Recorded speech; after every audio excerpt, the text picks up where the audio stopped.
Simbora, turma! Simbora! Dia 8 de fevereiro de 2023, estamos ao vivo para mais uma edição do nosso Minuto Geográfico. Simbora!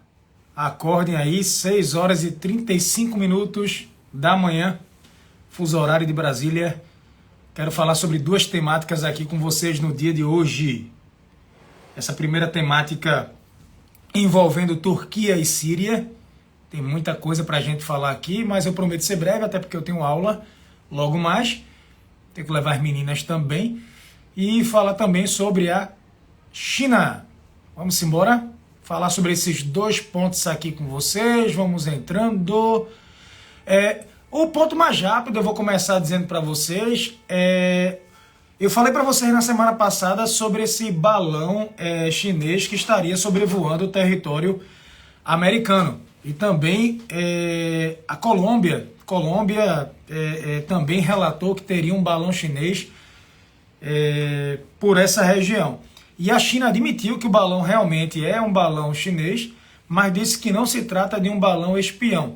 Eu disse para vocês que a China teria outras formas mais discretas de praticar espionagem, inclusive ela deve fazer esse tipo de prática, assim como os americanos também.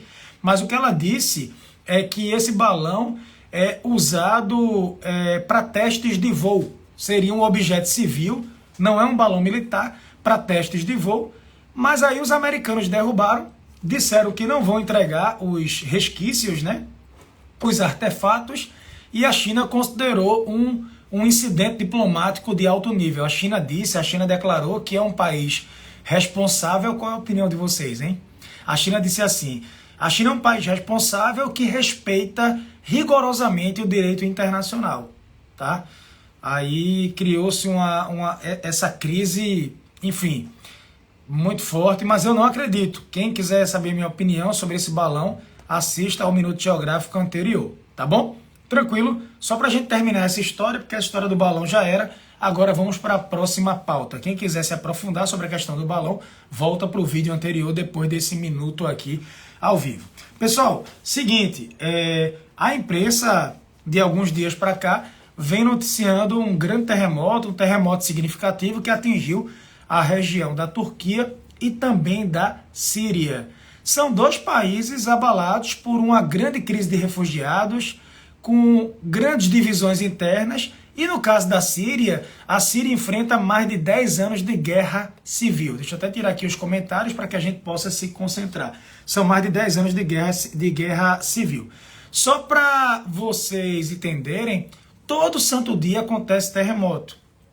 Todo santo dia acontece terremoto. Segunda-feira agora foram mais de 90 terremotos que aconteceram, só que a grande maioria imperceptível. Você não percebe que aconteceu aquele tremor, você não sente aquele terremoto, mas são milhares por ano. No caso desse que atingiu a Turquia e que atingiu também a Síria, que são dois países vizinhos, o terremoto teve aí uma intensidade considerável, 7,8 graus na escala Richter, tá? Um terremoto considerado forte, um terremoto considerado de significativa magnitude, mas qual é a grande questão? O que é que a gente tem que falar sobre isso daqui? Alguns terremotos mais intensos, alguns terremotos mais fortes já aconteceram em países como o Japão. E a mortalidade, as consequências foram muito menores. Por quê? O que é que acontece? Não tem como você prever, exemplo, que amanhã vai ter um grande terremoto naquela dada região. Seria muito bom. 24 horas antes, 48 horas antes, nós sabemos que vai ter um terremoto daqui a um dia, daqui a 2 dias. Esse terremoto vai ser na escala tal, a gente vai evacuar a região e as pessoas não morrem.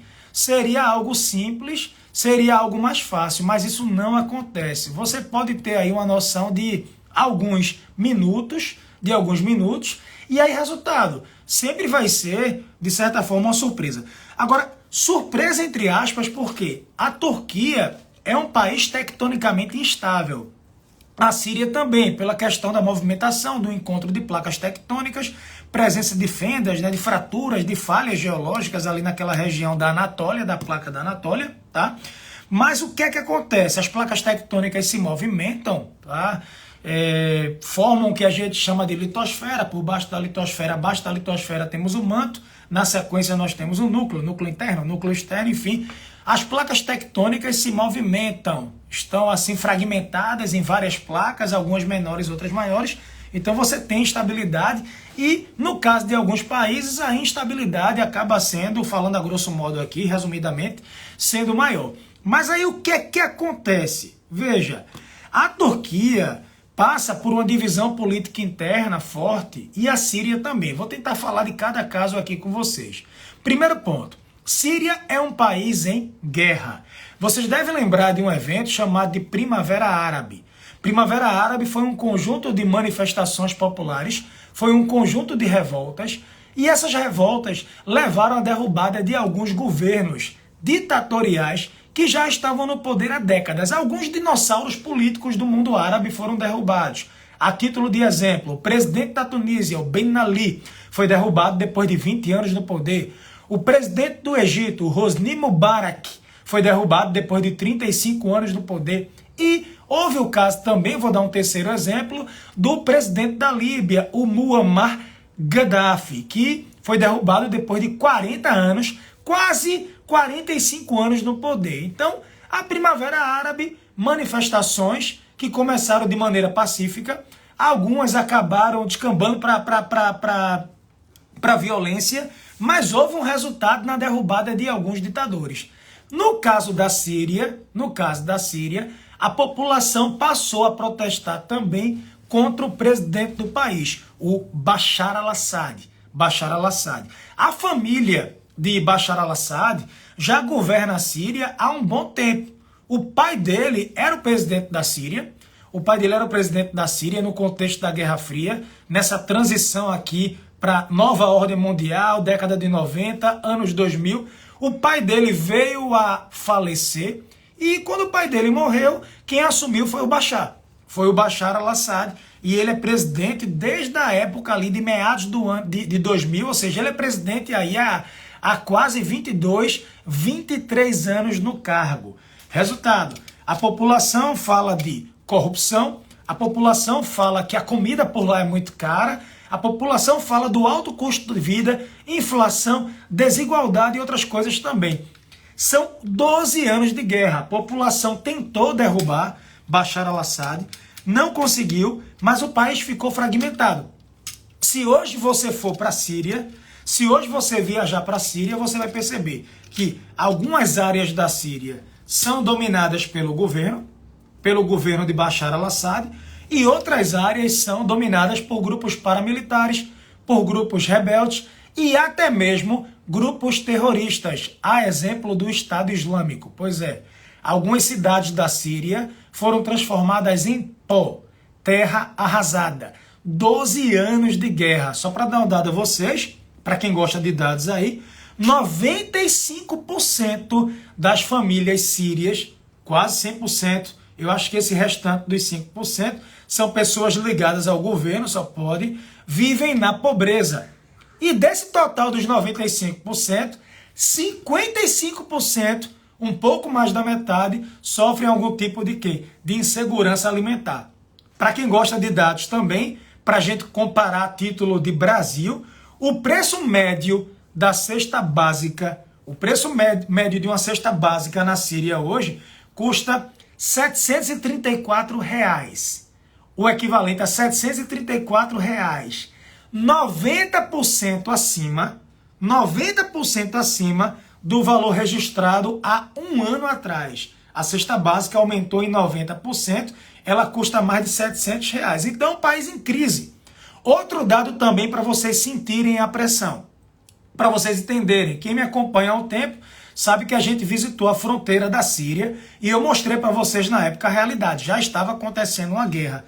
Eu não adentrei 100% porque eu estava com as meninas, enfim, uma questão de segurança, eu tinha que voltar. Não estava com ela naquela hora, mas eu tinha que voltar para encontrá-las. A Síria tem, era para ter a Síria 20 milhões de habitantes. 22 milhões de habitantes, era essa a população original da Síria antes da guerra. Só que metade dessa população migrou. Metade dessa população migrou. Para dar um dado, algumas pessoas migraram por dentro do país, fugindo da guerra. Exemplo, a minha cidade foi dominada por um grupo terrorista, pelo Estado Islâmico. Então, eu vou deixar tudo que eu tenho para trás e eu vou trocar de cidade. Eu queria trocar de país, mas eu não posso. Então, eu vou trocar de estado, eu vou trocar de cidade. Esse total, 7 milhões.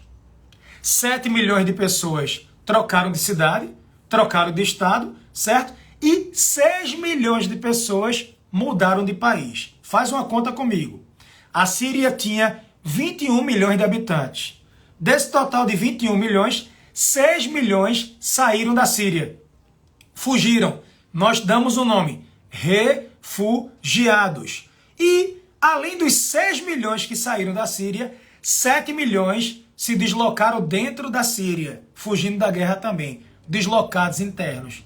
Pensa comigo, 13 milhões. Mais da metade da população da Síria afetada pela guerra. Então, pensem comigo aqui. Vocês acham que a Síria tem algum tipo de controle urbano? Porque vejam, o terremoto ele vai acontecer. Tem como prever o terremoto, professor? 5 dias antes, 2 dias antes? Não. Mas todo mundo sabe que aquela área é tectonicamente instável. Tem registro de terremotos de 200 anos atrás. Qual é a questão? Evitar uma densidade maior em dadas áreas, na área do epicentro, evitar uma densidade maior, tá? É o ponto diretamente acima do foco. É o primeiro ponto a sentir o tremor na superfície, o epicentro, acima do hipocentro, tá? E o outro ponto também, construções que estejam preparadas para esse tipo de quê? De evento tectônico, de evento geológico, como acontece no Japão. Então, alguns países desenvolvidos, com tecnologia, com investimentos, têm tremores, têm esse tipo de atividade até mais forte, mas a mortalidade é menor. Quando você vai para Haiti, lembra do terremoto no Haiti? Lembram? Mais de 100 mil mortos. Agora, Síria e Turquia, esse número de mortes, sem brincadeira, sem medo de errar, esse número aí vai passar de 20 mil com facilidade. Tá? Com facilidade. Então, nós se prepara. Aí, onde é que entra a Turquia? Sim, aí só um detalhe, geopoliticamente falando. Por que Bashar al-Assad não caiu? Vários líderes do mundo árabe foram derrubados. Bashar al-Assad, presidente da Síria, ele continua como presidente. Por que outros grandes líderes do mundo árabe foram derrubados? O al-Bashir, no Sudão, o Abdullah Saleh, o governo da Argélia caiu, Bouteflika. Mas por que Assad não cai, o Bashar? Ele é aliado do Vladimir Putin. Ele é aliado de primeira hora da Rússia. O pai dele era ligado à União Soviética. O pai dele era totalmente ligado ao governo soviético. E ele herdou, né, essa aliança, o Bashar al-Assad, com a Rússia. A Rússia tem uma base militar dentro da Síria. A Rússia tem uma base militar dentro da Síria, na região do porto de Tartus, beira-mar do Mediterrâneo, de frente para o Chipre, beira-mar do Mediterrâneo. Eu posso tentar mostrar para vocês aqui o mapa no final, a base de Tartus. A Rússia tem aquele grupo Wagner, aquele grupo paramilitar, meio público, meio privado da Rússia, aquele grupo de elite. Dizem que ele está por lá, protegendo Bashar al-Assad. Então, é como se a Síria fosse um pezinho, um território russo aliado no Oriente Médio. Os americanos não têm aliança com Israel? Israel e Síria se odeiam? Israel e Síria são inimigos históricos? Israel tomou da Síria as colinas de Golã na Guerra dos 6 Dias, 1967. A Síria considera Israel inimigo e vice-versa. Então, Israel, aliado americano, Síria, aliada russa. Então, a Rússia, Vladimir Putin, segurou Bashar al-Assad no poder. Ele não caiu porque, diferente de outros, ele teve o apoio direto russo. Aí, onde é que entra a Turquia? Eu disse para vocês que a Síria tem 6 milhões de refugiados. A grande maioria emigrou para a Turquia. O terremoto foi na fronteira entre Turquia e Síria. É uma área que tem campo de refugiados, um bocado de container, tá? Situação precária. É uma região tão pobre que ano passado teve um surto de cólera, mais de 70 mil pessoas, um surto de cólera, fome, não tem higiene básica, tá? tem um bocado de obra irregular, Síria não fiscaliza a obra, Turquia não fiscaliza a obra, então tem um terremoto. Resultado, você teve milhares de prédios. Não foi 1, 2, 3, não. Milhares de prédios derrubados. Milhares de prédios derrubados. E aí, resultado, os sírios que foram para a Turquia segura ali na fronteira. A Turquia não quer que esses refugiados sírios entrem. Vão para a região de Istambul, por exemplo. Segura na fronteira. É uma área adensada. Por isso a mortalidade acaba sendo maior. Não tem estrutura. É uma área esquecida, pessoal. É uma área de refugiados. É uma área abandonada. As pessoas não dão a atenção que, gente, devida. Para piorar, inverno rigoroso. Eles estão passando pelo inverno, tem neve. É um dos piores invernos da história. Tá? Deu para ver. Alguém viu as imagens? As pessoas de pijama. A outra coisa, foi de madrugada. As pessoas estavam dormindo.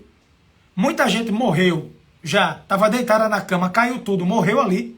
Não teve como fugir. Podem ver pelas imagens, tem muita gente de madrugada com pijama na rua, tá? Ou sem roupa, estavam, ou de cueca, enfim, samba canção, estavam dormindo, acordaram assustados. Então, madrugada, inverno rigoroso, tá? Não há essa previsibilidade um dia antes. Eles sabem que pode ter o tremor, pode ter o terremoto, mas não se preparam para isso. Não se preparam para isso. Então, a mortalidade terminou sendo muito forte. E é uma área que eu já disse para vocês que ela é bem esquecida, tá? Só para vocês entenderem. Outra coisa também para agravar. Escolas fechadas, fornecimento de gás suspenso. Deixa eu dar uma variável para vocês. Fecharam o fornecimento de gás para a região. Em pleno inverno. Porque disseram que pode ter explosão. Fecharam. Só que eles estão no inverno. Vai morrer gente de quê? De frio. Vai morrer gente congelada. Alternativa, vão usar lenha. No lugar do gás, bora usar lenha e botar fogo para se aquecer. Isso vai gerar o quê? Incêndio. Perceberam as variáveis? Escola fechada, crianças sem estudar, num país que já está em guerra. Síria, 12 anos de guerra ou mais. Turquia, recebendo refugiados da guerra. Turquia, um presidente considerado um semiditador, o Erdogan. Erdogan não dá atenção para essa região. O Erdogan não dá atenção para essa região. Tá? Um cara, inclusive, acusado de ter forjado um golpe de Estado recente para se perpetuar no poder. Já falei da Turquia aqui. Tá? Turquia é estratégica. Domina 2 estreitos importantes, faz parte da OTAN. Produção de armas. Turquia é meio europeia e meio asiática. Tá ali o Estreito de Bósforo. Ali o Mar de Mármara. É uma região estratégica a Turquia. Imagina um terremoto desse em Istambul. E pode. Pode. É uma área instável. É uma das áreas mais instáveis do mundo. Tá? É uma das áreas mais instáveis do mundo. Certo, pessoal? Quem tem perguntas, batemos aqui. Que audiência espetacular, viu? Que audiência espetacular. Ok? A região de Alepo, quem perguntou, Alepo foi atingida. Alepo é uma cidade linda. Alepo é uma cidade linda da Síria, tá? Tem um dos castelos medievais mais antigos do mundo. Grandes civilizações da antiguidade habitaram aquela região, pessoal. Síria, Turquia, Iraque, Líbano. As cidades mais antigas do mundo estão por ali. Entre as cidades mais antigas do mundo. É isso. Beleza, turma. Eu espero ter sido breve, ter sido didático aqui com vocês.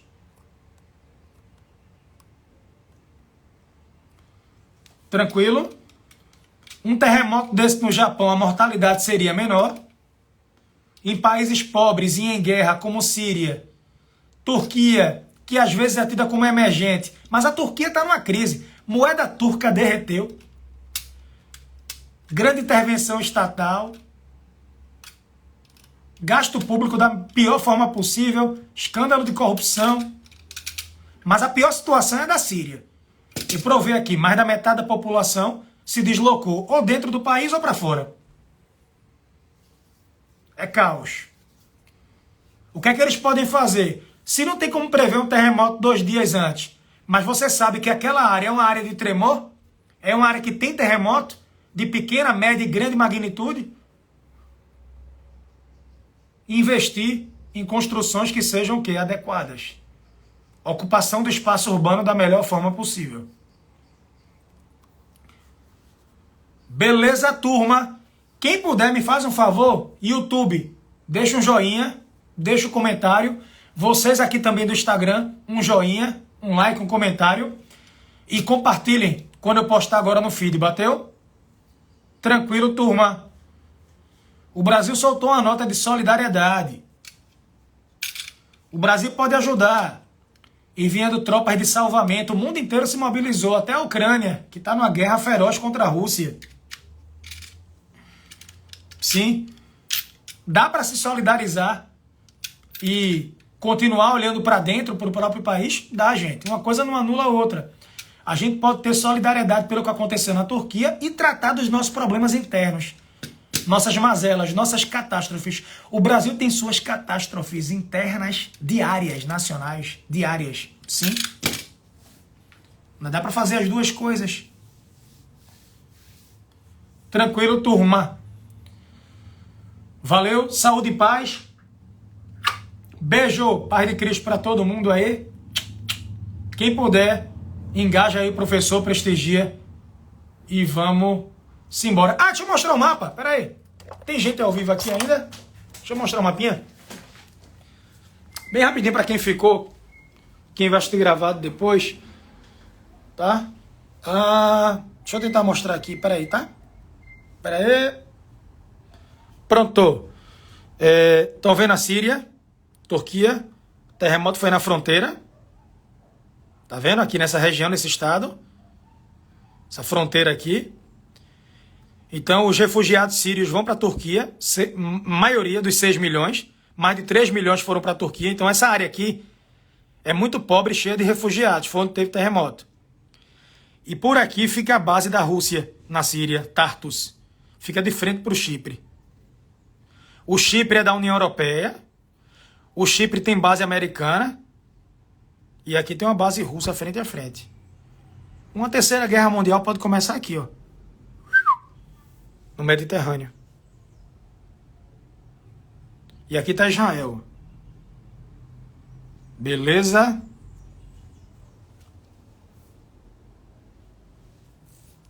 Valeu? Compartilhem. Fui. Simbora.